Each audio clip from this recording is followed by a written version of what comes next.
Jahil itu ada dua, ada jahil basit, ada jahil murakkab. Jahil basit orang yang tolol tapi sadar akan ketololannya. Jahil murakkab orang yang tolol tapi nggak sadar akan ketololannya, seperti Abu Janda al-Bollywood itu.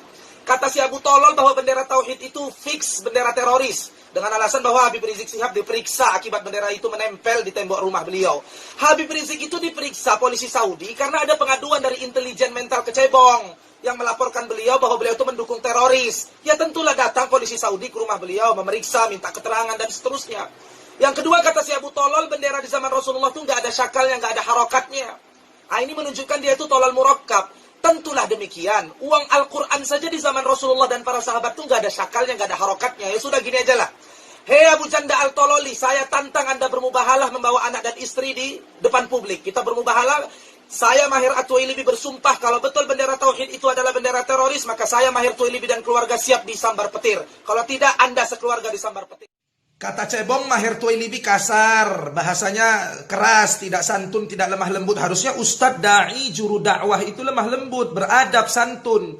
Tidak boleh berkata kasar, caci maki. Cebong, banyak kali cerita kau, banyak kali cengkonek kau.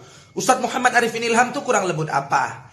Kiai Haji Abdullah Gimnastiar A'agim tuh kurang lembut apa? Tetap aja nggak sama kau, nggak cocok sama kau. Karena nggak sekolam, nggak ikut cebong, tidak mendukung Zainuddin Nachiro.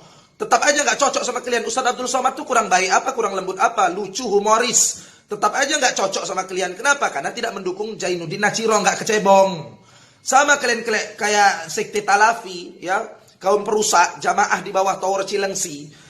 Kalau udah kalah hujah, kalah argumentasi, kalian serang akhlak kami, adab kami.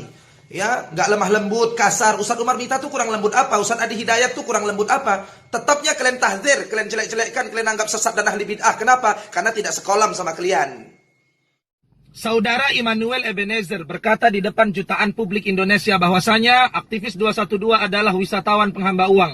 Maka saya jawab, betul, kami adalah wisatawan. Para wisatawan akal sehat yang berwisata religi dalam rangka mensyukuri tumbangnya Ahok sang penista agama. Kalau dikatakan kami penghamba uang, kurang tepat juga. Karena yang namanya orang berwisata itu justru mengeluarkan uang, bukan menerima uang.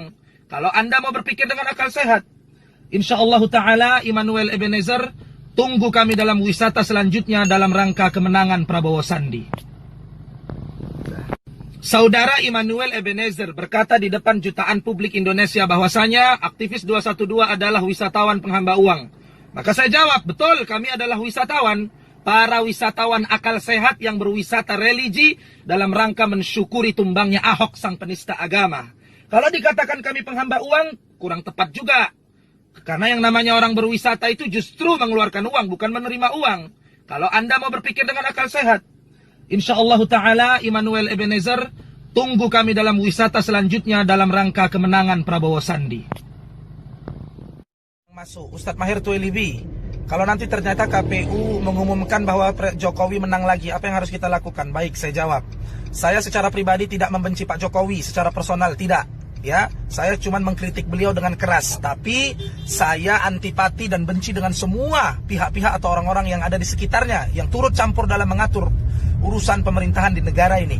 Kalau Presiden Jokowi menang lagi, maka saya berdoa kepada Allah Ta'ala agar kiranya Allah menurunkan burung ababil yang akan menghancurkan istana Presiden Joko Widodo. Ya, sebagaimana Allah telah menurunkan burung ababil yang membawa batu-batu kerikil dari neraka jahanam yang menghancurkan tentara bergajah yang dipimpin Raja Abraha.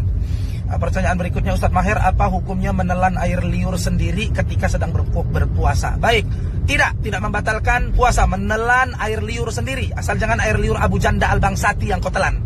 Kalau kau menelan air liur Abu Janda, batal puasa kau dan kau bisa berubah jadi anjing rabies. Mereka Mahir Tuwailibi itu kasar, lisannya kotor, penuh caci maki. Sedangkan Rasulullah saja dakwah dengan penuh kelembutan. Rasulullah dilempari batu oleh manusia di Taif, Rasulullah tetap sabar dan tabah dan tidak membalas dengan caci maki. Elongor, Rasulullah itu tidak membalas dengan caci maki, bersabar, karena yang dihina, yang disakiti pribadinya, bukan agama. Kalau agama yang dihina, dinista, direndahkan, jangankan mencaci maki, membunuhnya pun boleh. Abu Bangsat Al-Tololi itu bukan menghina pribadi saya Mahir Tuwailibi, tapi menghina agama, menista agama, menyebut bendera tauhid dengan bendera teroris. Ini penistaan. Ya, orang seperti Abu Bangsat Al-Tololi itu kalau di zaman Nabi dan para sahabat sudah lepas kepalanya dari lehernya. Banyak orang mengatakan Ustadz tantang duel saja. Menurut saya Abu Bangsat Al-Tololi itu tidak perlu ditantang duel, tapi tantang saja baca Al-Quran. Saya yakin dia nggak bisa baca Quran, karena belepotan baca Quran. Ya, karena kita sama-sama tahu bahwa Abu Bangsat Al-Tololi itu hanyalah kutil babi yang tidak berpendidikan. Allah musta'an. Kalaulah bukan karena mengikuti fatwa, ijtihad, dan ijtima' para ulama, jujur saya sudah sangat muak dengan semua fenomena politik di negeri ini. Sistem demokrasi, sistem yang cacat total, yang tidak bisa memberikan apa-apa kepada kita kecuali harapan palsu. Di antara yang membuat saya semakin muak adalah ketika mendengar bacot ketua KPU di Kompas TV. Dia bilang, kami nggak mungkin berbuat curang. Kalau kami berbuat curang, masa kami pertontonkan kecurangan? Goblok. Sepanjang sejarah alam semesta ini, nyaris nggak ada maling mau ngaku, nggak ada. Kalaulah semua maling ngaku, insya Allah penuh penjara. Ditambah lagi bukti 73.000 lebih kesalahan input situng KPU. Semakin membuat saya jijik. Saya sebagai orang Melayu, senantiasa di hari-hari malam-malam saya berdoa kepada Allah Ta'ala, semoga pasangan Jokowi Ma'ruf Amin kalah dalam Pilpres tahun ini. Supaya Pak Jokowi bisa pulang ke Solo, fokus kepada ngurus kolam cebongnya, dan Kiai Haji Ma'ruf Amin tetap menjadi ulama yang dihormati dan mati husnul khotimah. Menurut saya Ustadz Yusuf Mansur ini musang berbulu domba. Bentar lagi ganti kulit jadi kecebong. Dia ngomong begini dan begitu di mata Najwa. Dia mengatakan pengguna Paytren silakan pilih Prabowo, silakan pilih Jokowi. Ini keliru. Seharusnya dia sebagai seorang tokoh agama, sebagai ulama, sebagai public figure dan direktur Paytren, sampaikan kepada jamaahnya, followersnya, pengikutnya, pengguna Paytren, bahwa jangan pilih pemimpin zalim, pemimpin pengkhianat, pemimpin yang ingkar janji. Manfaatkan itu harusnya. Bukan malah dia memuji-muji Jokowi dan dia chattingnya itu dipublikasikan oleh Tuan Guru Bajang TGB. Salah, bukan begitu. Amar ma'ruf nahi mungkar, kedekatannya dengan istana dan Presiden Jokowi manfaatkan untuk mengkritik dan meluruskan. Katanya Presiden Jokowi sayang ulama. Buktinya para ulama dan para habaib di acara aksi 411 ditembaki gas air mata. Apakah Anda tidak paham sejarah itu? Kemana mata hati Anda? Ini zalim. 2019 Presiden harus diganti. Dalam chatting WhatsApp-nya dengan Tuan Guru Bajang TGB, Ustadz Yusuf Mansur mengatakan begini. Dengan hafalan Quran saya yang kenal dekat dengan Pak Jokowi, bersaksi bahwa semua yang dibicarakan tentang keburukan Pak Jokowi adalah fitnah belaka. Ini kesaksian saya, kata Yusuf Mansur. Hei Ustadz Yusuf Mansur, kalau begitu antum juga bisa kenal dekat dengan Habib Muhammad Rizik Syihab, sehingga antum bisa berkata di hadapan Presiden Jokowi dan jutaan publik Indonesia bahwa semua yang dibicarakan tentang keburukan Habib Muhammad Rizik Syihab adalah fitnah belaka. Termasuk chat mesum dengan Firza Hussein adalah fitnah belaka. Sampaikan itu di hadapan Presiden Jokowi dan jutaan rakyat Indonesia bahwa semua itu adalah fitnah dari orang kafir dan munafik yang ingin memecah belah bangsa ini. Kalau tidak, berarti antum kecebong. Salam dua granat, salam akal sehat. Ada dua berita yang saat ini sedang viral, saudara.